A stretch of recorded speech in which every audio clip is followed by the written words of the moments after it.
The hawalas here work in a simple, customized way.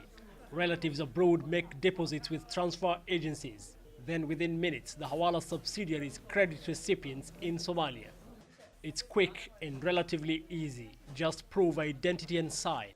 But the hawalas, a critical lifeline in Somalia, have recently come under huge scrutiny. I am very aware that at least 40% of the population depends on remittances for basic requirements, often for their medicines, for their schooling, for food and shelter. So I'm very clear that if that were to stop, the humanitarian impact on the country would be probably disastrous. The United Nations estimates more than 4 million Somalis rely on remittance money to survive. Up to $1.3 billion is sent from abroad every year. That's more than any overseas development assistance or even foreign direct investment into Somalia. That support, though, has been threatened of late. Governments argue the hawala farms lacked controls to monitor where their money goes. Over the last few months, there have been restrictions on the remittance services. There's suspicion that terrorists could also be receiving funds through them. What concerns us is that hawalas are a lifeline to our people. Suspending them will have huge impacts.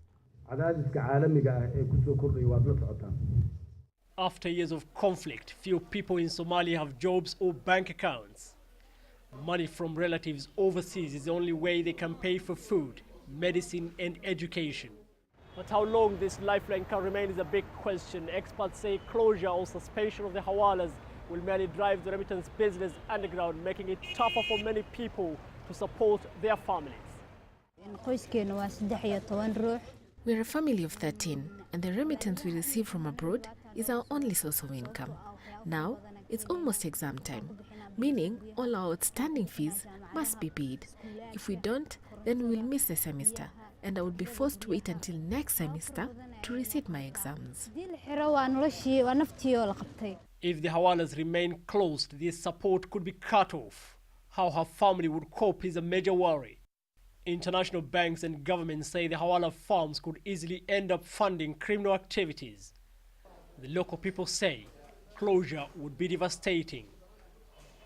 Mohamed, Hirmoge, CCTV, Mogadishu.